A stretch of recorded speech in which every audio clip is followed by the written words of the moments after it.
Ah, Good morning po mga kasabong. Ngayon po, papakita po natin sa umagang ito kung paano po tayo magpungos po ng ating mga manok na panlaban. Ito po yung mga kagamitan po natin. Kailangan lang po natin maghanda po tayo ng unang-unang gunting. Dalawang klaseng gunting ang ginagamit ko para tuloy-tuloy po yung natin. Pag napurol po yung isa, ay may reserva po tayo. At meron din po tayo na gamot. Ito po yung gamot po sa sugat. Ayan po, kailangan po yan sa mga manok natin para pagkatapos po natin pungusan, yan po yung ating i-spray sa sugat. Kasi ang kagandahan po ng gamot na yan, hindi po yan dinadapuan ng langaw. O ang ibig sabihin, hindi siya magkakaroon siya ng secondary infection. Kasi pag once kasi may sugat, madali pong mapasukan po ng bakterya kasi open po yung balat niya, kaya po magkaroon siya ng kaya mamamaga, kaya nagkaka-infeksyon. Ngayon po, ito po, kailangan po tayo ng guantes. Itong guantes na ito po ay gagamitin po natin para hindi po madudumihan o hindi madumihan yung kamay na nagpupungos. Pangalawa, hindi magkaroon ng infection din ang ating manok na pinupungusan. At pagkatapos po natin pungusan, ito po mga kasabong, kailangan po natin na meron tayong gamot. Ito po yung gamot. Ang gamot po natin, amoxicillin po. Ang amoxicillin ay pinakamaganda po yan sa sugat ng manok. Tapos, naghahanda din po tayo ng hasaan. Ito po yung hasaan po natin na gagamitin pag halimbawa po ay medyo mapurol na po yung ating gamit. At diyan po natin nahasa. At ito naman po mga kasabong, nangangailangan po tayo ng maruming basahan. Ito, saka isang tali. Yung tali po mga kasabong, nangangailangan po tayo kasi wala na po tayong tigahawak sa manok. Pinatali po natin yan. Saka tayo na lang po, saka ibabalot po natin sa basahan. Ito po, may tubig po tayo na kailangan po hilamusan muna ang manok bago po natin pungusan para medyo lumamig ang nila, may iwasan yung masyadong madugo. Ito mga kasabong ang ating mga pupungusan sa umagang ito. Ito po ayan po mga kasabong. Ayan, marami po yan. Subukan po natin pungusan. Ayan po mga kasabong. Ito po yung pupungusan natin. Ngayon papakita ko po sa inyo kung paano po ito pagbalot ito mga kasabong. Ito. Ganito lang mga kasabong, pagpungos. Tatali mo po, tatali mo yung paa para po ito mga kasabong. Tatali mo sa yung paa para hindi po tatapos sa paa. Ito po kailangan na pong pungusan kasi po ito ay panlaban na po. Ito po ay local banding po. Tapos ito, gagawin po natin mga kasabong. Huwakan lang yung dahan-dahan.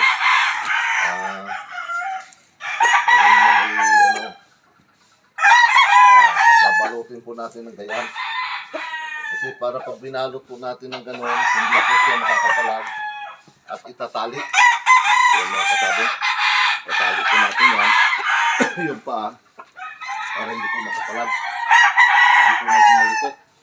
Tapos pag tinali ganyan po mga kasabong, at hinarap mga kasabong. Tapos ito, naghanda po tayo ng lagayan ng palong para hindi siya magkakalat. Ito mga kasabong, kailangan po natin matutunan ito at pinaka-basic sa pagmamanok. Ang pagmamanok po kasi mga kasabong, kailangan yung mga basic na gawain dapat alam po ng isang may-ari. Siya na mismo gagawa at hindi na magbabayad po na magpupungos. Ganito lang mga kasabong ang natin, pagpupungos ng mga tandang. Ang unang step po natin, pasok natin yung daliri natin at uunahin yung tenga. Ito mga kasabong, paikot lang yan, yan mga kasabong. Paikot lang po yan. Yan. Ayan. Kung nahagasan nyo, pag naano nyo na po yan, Napaikot na po yan. Ayan. Ganyan lang po mga kasabong. May ano na po. Kagaya no. Ganun lang po kadali yan mga kasabong. Tapos ipupunasan po yan. Tapos lilinisin po natin yung mga gilid-gilid na sumusobra po. Focus mo. Yan ang sobra. Yan. Yan po. Ito po, pagka gumaling po ito, napaka linis po nito mga kasabong. Ang pagpupungos po ng manok mga kasabong, pwede mo rin gawin itong profesyon, pwede gawin pong hanap buhay. Kasi pagdating po sa, marami po sa mga farm na naghahanap po na ng tigapungos. Ang bayaran po nito per head,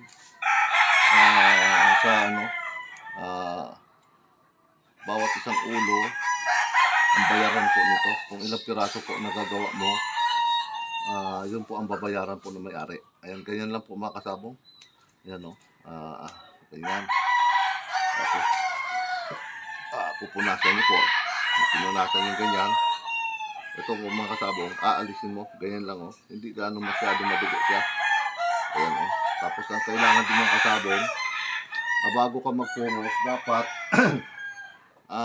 pupungosan mo ngayong araw na ito, kahapon dapat ito ng hapon, control mo na sa tubig.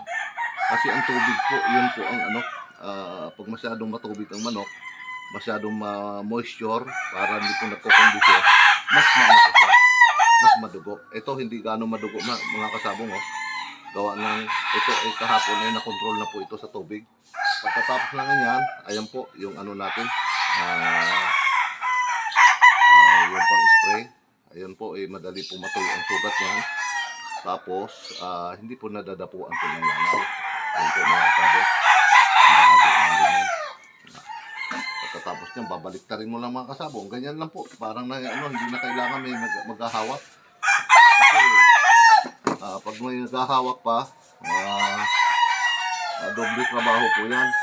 Kailangan magtigahawak po sa cellphone lang, kagaya niya, mag-video lang. Yun lang dapat, hindi na kailangan madami pang tao na gagawa sa pagpungas. Kasi pwede naman natin gawin mag-isa yan. Ayan mga kasabong. Yung araw kasi, naalala ko yung tatay ko pag nagpupungos, ako ang sigahawak. Pero ngayon sa mga bagong paraan, ito po yung natutunan po natin ito kay Jap Gagalak. Ayun po ay nakita po natin kung paano natin gawin na mas madali ang pagpupungos ng manok. Ito mga kasabong, matagal ko na po itong ginagawa.